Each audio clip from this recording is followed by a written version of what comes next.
Today we're going to learn how Satan attacks people that are following God, and we're going to go over the confusion between being attacked for your sin and being attacked as a test. I'm going to show you guys, we're going to learn a lot about Satan today in the book of Job. I'm going to give you a little background on Job. There was a man who lived in the land of Uz. His name was Job. Okay, and this is very important right here. Not only are we learning about Satan, but we're learning how to be on God's good side, if you want to call it that, or whatever. Just look at this. Job was honest. He did what was right. He had respect for God, and he avoided evil. Okay? Very important. These are very important passage right here. And because Job was honest, he did what was right, he had respect for God, and he avoided evil. He was on God's good side, and he was on the devil's hit list. Okay? So now let's go over here. Job is put to the test. In verse 6, one day angels came to the Lord. Satan also came with them. The Lord said to Satan, "Where have you come from?" Satan answered, "From traveling all around the earth. I've been going from one end of it to the other." So I find a few things interesting here. God says, and he's an omnipresent God. He's everywhere. He knows everything. He knows all things. So I find it interesting that God says to Satan, "Where have you come from?" There must be a reason that God asked this, and it's to show us a little bit about Satan. That's what I believe, because God knows all things. And if we read the entire Bible, we will find that out. But in this passage, he's saying, "Where have you come from?" to Satan. And Satan says something also very interesting. And he says, Satan answered, "From traveling all around the earth. I've been going from one end of it to the other end." Okay? So what we see about Satan here is that he cannot be everywhere at once like God is. Satan can only be here and then there. He's traveling from here and then he's going to there. Like this. But he can't be everywhere all at once. Now we're in verse 8. The Lord said to Satan, "Have you thought about my servant Job? There isn't anyone on earth like him. He is honest. He does what is right. He has respect for me, which is the Lord, and he avoids evil." Okay? Once again, where did we hear that? We heard that in verse 1 as well. Okay? Very important. Verse 9. You always give Job everything he needs. You give him everything he needs, Satan replied. Look at the words of abundance. You always give Job everything he needs. Not once. Everything he needs, Satan replied. That's why he has respect for you. Verse 10. Haven't you guarded, look at the words of abundance again. Haven't you guarded him and his family? His family as well? Him and his family. Okay? Haven't you taken care of everything he has? You have blessed everything he does. His flocks and herds are spread all through the land. This makes Satan very angry. And God is basically allowing Satan is going to God and saying, "If you let me do this and if you let me do that, Job will turn from you." And God Satan has to ask God to even do this stuff. Satan has to go to God first, because why? Because Job is following God, and because Job is following God so closely, Satan has to go to him, because there's no open door in Job's life.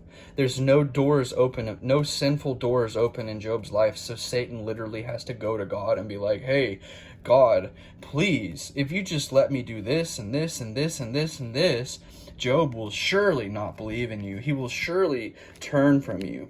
Okay? Now, let's keep going. But reach out your hand and strike everything he has. Then I'm sure he will speak evil things against you. In fact, he'll do it right in front of you. Okay, this is like a game. This is like a test. All right? Satan is asking God if he can test Job, and God's thinking, okay, well, Job is following me very closely. Sure, go and test him. Okay? The Lord said to Satan, all right. Okay, so he's getting permission from God. Okay? Now keep in mind here, when he says all right, God is allowing Satan to do certain things, but here's what you'll hear oftentimes from friends, family, just random people, or your preacher. Okay, I've heard this from a preacher in my own life when things were falling apart in my life, and I was like, Lord, I'm following you, I'm doing everything you ask, yet all these things are falling apart in my life, and I went to a preacher to ask and get some guidance, okay? My preacher told me that I needed to turn from my sins, and that I needed to pray, and that I needed to go to the altar, and that I should be ashamed of the evil that I'm doing in my life, and this is the reason why God is attacking me. God is angry with me. Guys, don't let some joke tell you that. Look, Satan can't be everywhere at once. He travels from here to there. Satan comes across your house and bad things happen. Why? Because the Lord has said all right. This is a test of your faith, not a punishment of your sins. Get that theology out of your head. Shame on you. All of you who say things like that.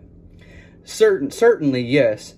Sometimes people sin and they fall short of the glory of God and bad things happen because of their sin. Sure. But other times these people are sitting there, why? Why, Lord? Why? Why? Well, when we're asking why, we don't know. We're just talking to God saying, we don't know. We're looking for guidance. Well, here's your guidance, guys. Shame on all you people that do that. Bad things happen to good people, and good things happen to bad people alike. God is no respecter of persons, and sometimes Satan ends up at your house. Okay, the Lord said to Satan, all right, I am handing everything he has over to you, but do not touch the man himself. God has ultimate authority over Satan. This is a test. This is a test of Job's faith, not a punishment for his sins.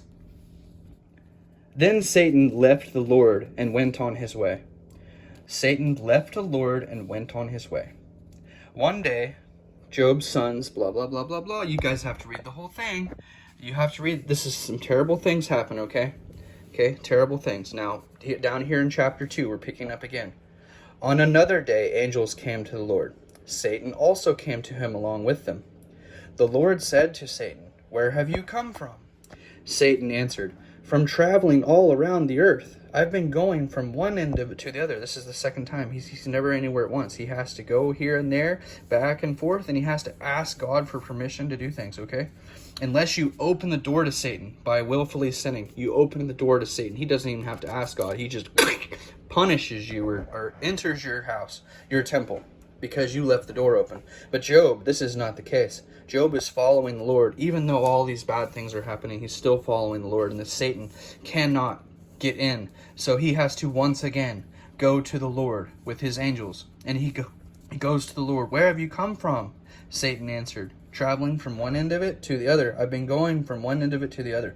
Then the Lord said to Satan, have you thought, once again, about my servant Job? There isn't anyone on earth like him. He is honest. He does what is right.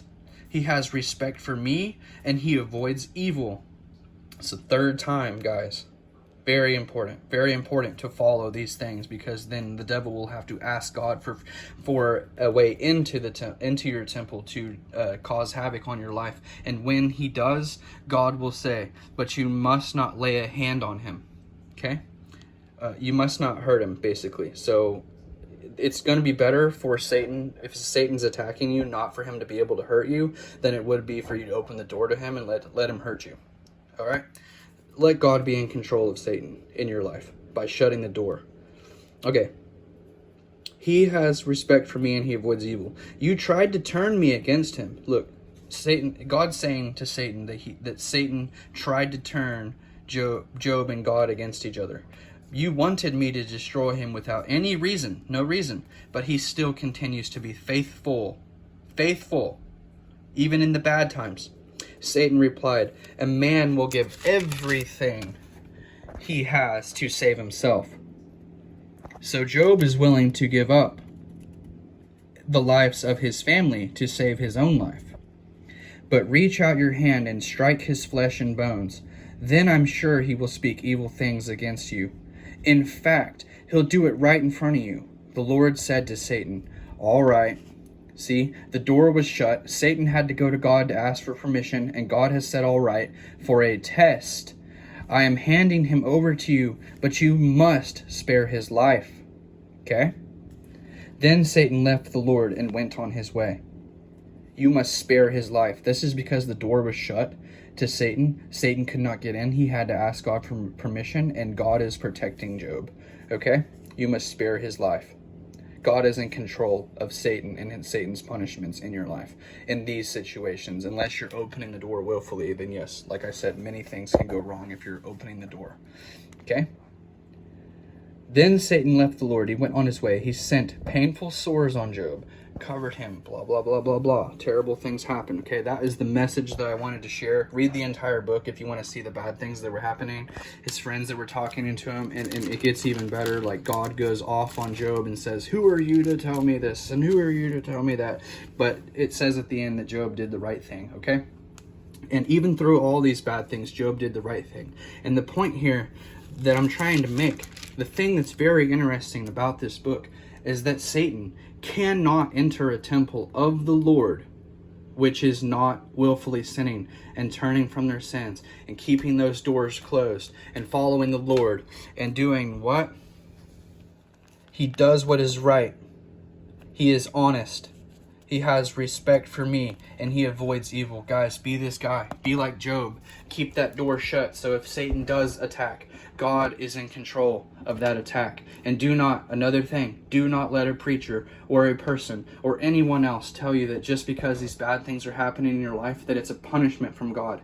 Do not believe that. You know when it is a punishment, and you know when it is an attack, a test, okay? God does test our faith through trials and events, tribulations, things like that. Keep your head up, do the right thing. Also, guys, if this video was helpful in any way, please like it, please share this video, leave me some comments, I'd love to chat.